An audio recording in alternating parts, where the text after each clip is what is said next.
A continuación, una ciudad se tambalea mientras un asesino se ensaña con mujeres de la zona. La ciudadanía estaba indignada y todo el mundo tenía miedo. En aquel momento teníamos razones de peso para creer que las 3 víctimas podían estar relacionadas. Las prostitutas suelen ser objetivo no solo de violencia en general, sino sobre todo de psicópatas. Había pelo de animal, hilos y una huella dactilar, pero ningún sospechoso. No teníamos ni idea de quién podía haber cometido los crímenes. A veces piensas que tienes al criminal. Vas a por él y resulta que no es. Spokane, en Washington, se extiende alrededor del río Spokane. Se considera una de las regiones más espectaculares del país. El río Spokane atraviesa la localidad de Spokane justo por el centro de la ciudad y básicamente divide la localidad de Spokane en dos, el norte y el sur. Pero la belleza escénica del río se vio ensombrecida en febrero de 1990, cuando encontraron a una joven muerta a orillas del río. Estaba parcialmente envuelta en una manta y la habían dejado en el arcén de la carretera. Aparte de la manta, la víctima estaba desnuda. La policía la identificó como Yolanda Sapp, una prostituta de la zona de 26 años. Había recibido más de un disparo y tenía heridas de perforación. Las balas habían atravesado su cuerpo, pero no le había quedado ninguna dentro. Era 1990 y el ADN estaba a punto de llegar a los tribunales de Estados Unidos. La autopsia de Yolanda indicaba que había habido actividad sexual, pero ante la posibilidad de múltiples parejas sexuales, el examen de agresión fue casi inútil. Sin balas, ni testigos, ni ropa, los agentes de policía trabajaron con lo poco que tenían. La manta que se encontró a unos 3 metros del cuerpo tenía un poco de sangre, por lo que estaba claramente relacionada con la señorita Sapp. La policía local insistió en tratar a Yolanda como a cualquier otra víctima. Siempre se escucha, bueno, solo son prostitutas, ¿por qué investigáis tanto? Pero no se puede pensar así. Sí, son prostitutas, pero tienen familias, tienen madres, tienen padres, tienen hijos, y hay que investigar esos casos igual que los demás. Un mes después del asesinato de Yolanda, un hombre que había salido a correr encontró a otra mujer a orillas del río Spokane. La víctima era otra prostituta de la zona, Nikki Lowe, de 34 años. Encontraron a Nikki Lowe bajo el puente de Greene Street y tenía las piernas sobre una valla de contención. En el caso de Nikki, se pudo recuperar del cuerpo una bala del calibre 22. Ese mismo día, los investigadores recibieron una posible pista. La jefatura de policía de Spokane recibió la llamada de un hombre que se ganaba un dinero extra buscando en los contenedores de basura cosas para vender o usar. En uno de esos contenedores, el hombre había encontrado un bolso con el carné de conducir de Nikki Lowe y otros objetos personales, incluido un envase de lubricante. Lo analizaron todo en criminalística. Pero 2 meses después, otra joven apareció muerta. Brisbow es la tercera prostituta que asesinan desde febrero. El 15 de marzo de 1990, el cuerpo de Kathy Brisbow se encontró junto al río Spokane, a unos 8 kilómetros de donde habían aparecido Yolanda y Nikki. A Kathy, de 38 años, también la habían disparado con un arma del 22 y era amiga de las otras 2 mujeres. Formaban lo que ellas llamaban el círculo. La idea del grupo era ayudarse y darse apoyo entre ellas por si tenían algún problema o por si alguno de los clientes era peligroso para protegerse. La policía y la ciudadanía llegaron a una incómoda pero inevitable conclusión sobre los 3 homicidios. Estaba claro que había un asesino en serie en la zona de Spokane. Y el objetivo era identificarle antes de que volviera a matar. Crímenes imperfectos. Kathy Brisbow era una veterana de la calle conocida entre las profesionales del sexo y también para la policía. Kathy, según los testigos y sus amigas, era la típica mujer a la que no habría sido fácil matar. Era una mujer fuerte y Por esa fecha, habían asesinado a 2 amigas suyas también. De hecho, poco antes de asesinarla, la policía estuvo hablando con ella por si les podía ayudar a resolver los casos de Yolanda Sapp y Nicky Lowe. Kathy les había hablado de un cliente reciente, un tal John, al que recordaba muy bien. Kathy Brisboe habló de un tal John al que apenas podía describir, pero del que decía que era muy violento y si no hacía lo que él decía, temía ser la siguiente víctima. Fiel a su estilo, estaba claro que Kathy Brisboe había intentado defenderse. Luchó con quien fuera el sospechoso. Siempre decía que nadie la mataría sin que intentara defenderse. Se encontraron células cutáneas en sus uñas. Todavía no existían las pruebas de ADN, pero los agentes guardaron esas pruebas. En cuanto a datos del lugar de los hechos, un asesino que mataba a prostitutas presentaba todo tipo de desafíos. La policía pensaba que podía haber algún asunto de drogas detrás, porque las 3 víctimas eran consumidoras de heroína y cocaína, y podían haber tenido problemas con algún traficante, así que estaban investigando eso. Con la poca información que tenían, los agentes hicieron un perfil inicial de la persona que buscaban. Creían que podía ser un hombre, probablemente blanco, de entre 20 y 50 años. Tenía vehículo propio porque podía haberse desplazado con las chicas. Los analistas se centraron en el envase de lubricante que encontraron en los objetos personales de Nicky. Las huellas dactilares se habían mantenido prácticamente intactas varias décadas. En superficies no porosas se usa polvo de huellas dactilares, un polvo muy fino y generalmente negro que se adhiere a la grasa que dejamos en las cosas al tocarlas con los dedos. Otro posible avance. Se recuperó una huella parcial del tubo, pero sin sospechosos, era de limitado valor. Hay que tener a alguien identificado con huellas dactilares, o bien tomadas para ello, o bien de un expediente anterior para poder compararlas. Pero otras micropistas brindaban otras posibilidades. Un pelo de gato, como el que se puede ver aquí, aumentado 100 veces, era consistente con los de la escena del crimen. Y se encontró también un hilo azul en 2 de las víctimas. Uno de los forenses creía que el hilo podía ser de la moqueta de una embarcación. Los investigadores pensaban que podía estar relacionada con una tienda de suministros náuticos cercana a la zona donde las 3 mujeres ejercían su oficio. Las prostitutas llevaban a los clientes a practicar sexo en los barcos, se metían en las embarcaciones porque nadie las veía allí y así no tenían que estar en el coche de nadie. Iban a practicar sexo allí. La policía hizo un llamamiento en los medios. Pidió a la ciudadanía que cooperase con cualquier información relacionada con el homicidio de estas mujeres. Recibieron más de 700 llamadas. Por el perfil de las víctimas, era difícil separar la realidad de la ficción. Hicieron seguimiento de algunas de las pistas, pero la mayoría eran disparates o información inventada por gente que pensaba que podía ayudar o gente que quería perjudicar a su exmujer o expareja y cosas así. Para alivio de la policía y de la ciudadanía, no había homicidios que estuvieran relacionados con los 3 primeros. Si era un asesino en serie, ¿era posible que estuviera inactivo? Cabía la posibilidad. El famoso asesino BTK estuvo inactivo 14 años. El asesino de Golden State cometió supuestamente todo tipo de crímenes, entre ellos más de una docena de homicidios, y paró a los 13 años. En Spokane, pasaron 6 años desde que se cometieron los 3 asesinatos cometidos por el mismo hombre. Pero empezaron a aparecer cadáveres de nuevo. Crímenes imperfectos. En 1996 empezaron a aparecer prostitutas muertas de nuevo en los alrededores de Spokane, Washington. La policía temía que fuera obra de un asesino que creían que había asesinado a 3 mujeres en 1990.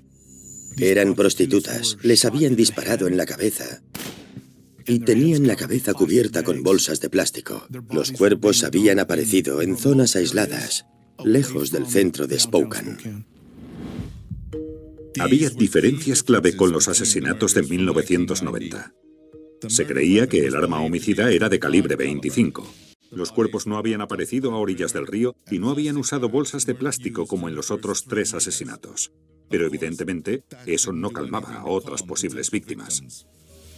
Las prostitutas tenían mucho miedo por entonces.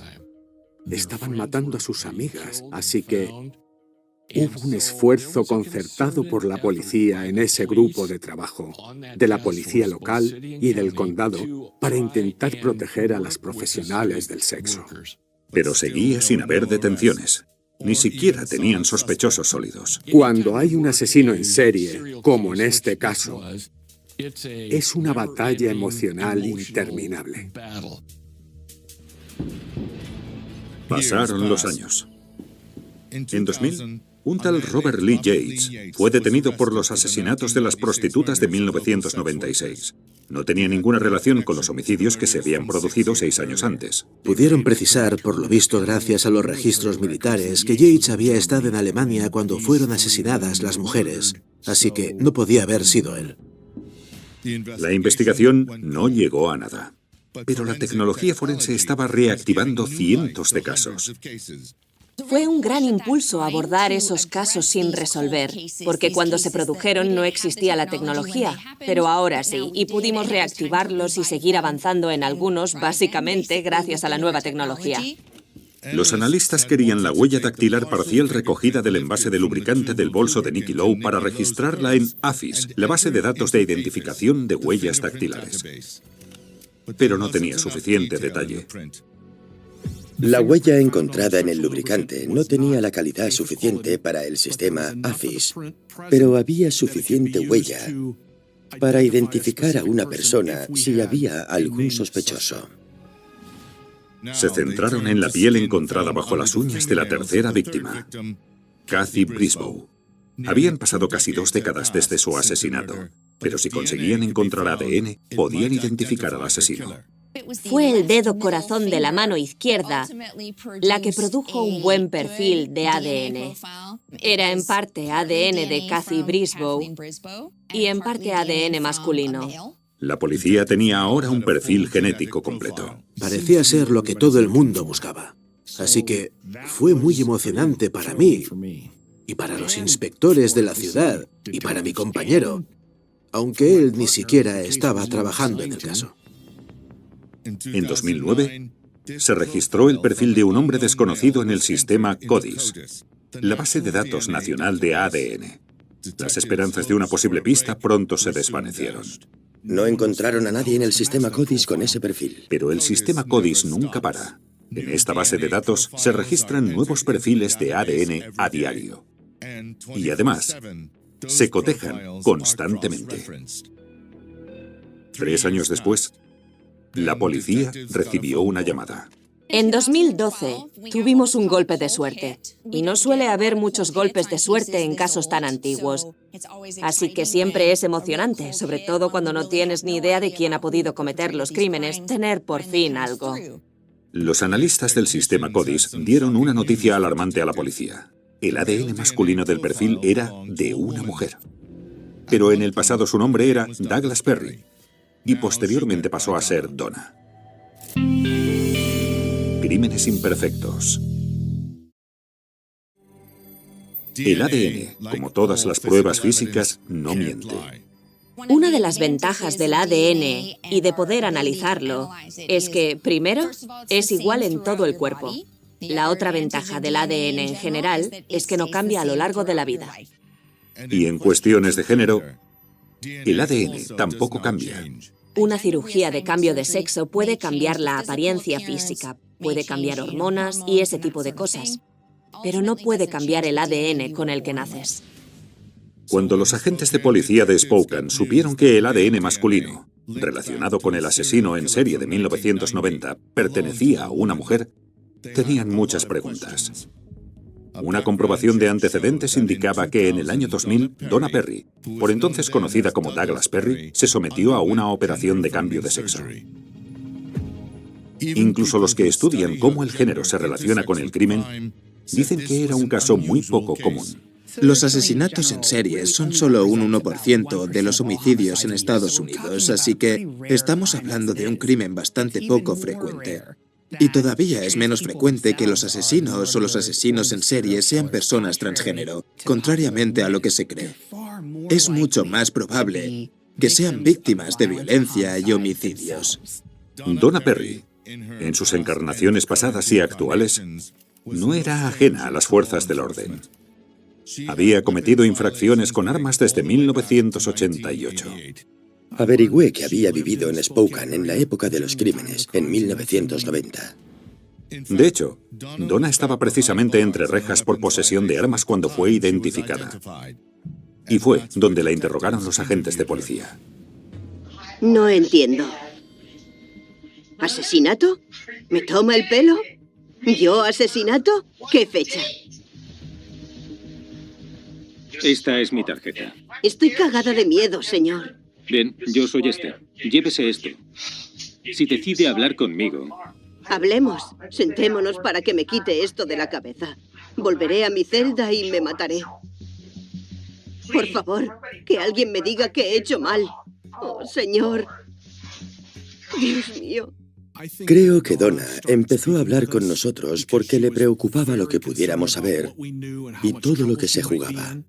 Donna reconoció haber pagado a prostitutas a cambio de sexo en la época de los asesinatos. No, como hombre y ser humano.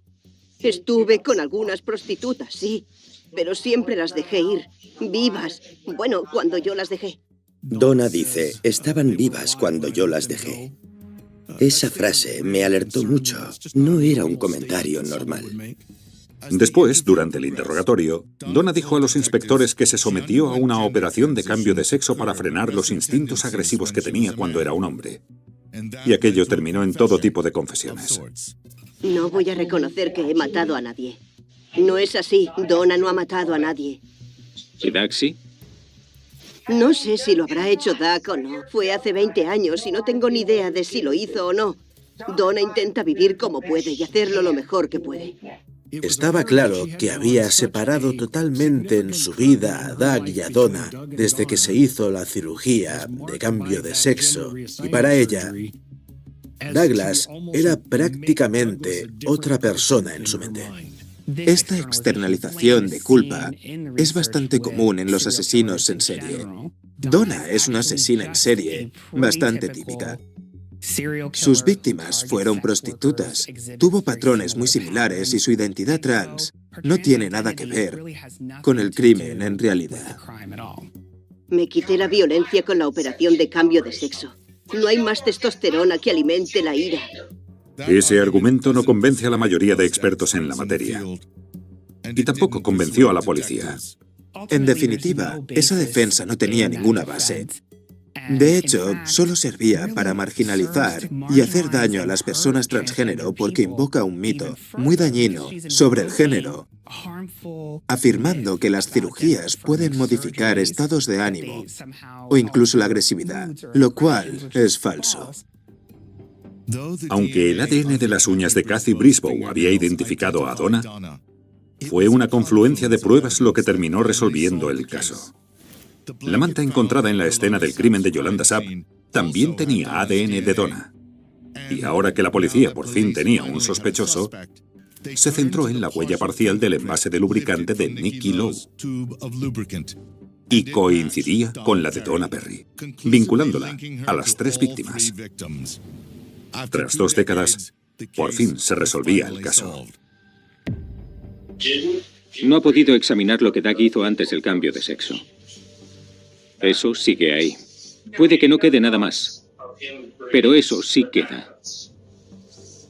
¿Y van a castigar a Donna por ello? ¿Es eso? Sí, el cuerpo es responsable de sus acciones. El jurado declara a la acusada Donna Rebecca Perry culpable de homicidio en primer grado. En 2017, Donna Perry fue acusada de los 3 asesinatos y condenada a 3 cadenas perpetuas consecutivas.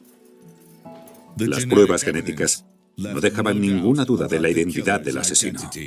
Donna cometió esos crímenes. Y cualquier defensa que intente externalizar la culpa a otra persona debe saber que no es un problema transgénero, es un problema de asesino en serie. Cuando comuniqué a la familia de Yolanda y de Nicky que habíamos detenido a alguien, me sorprendió lo presentes que aún las tenían en la memoria y lo que significaba para ellos, por lo que se emocionaron. Así que fue muy importante para mí ayudar a que se hiciera justicia por esas familias. Eran muy buenos policías. Creo que los agentes que trabajaron originalmente en los casos, los primeros agentes debían estar jubilados y otros agentes los relevaron. Y con gran dedicación consiguieron resolver estos casos.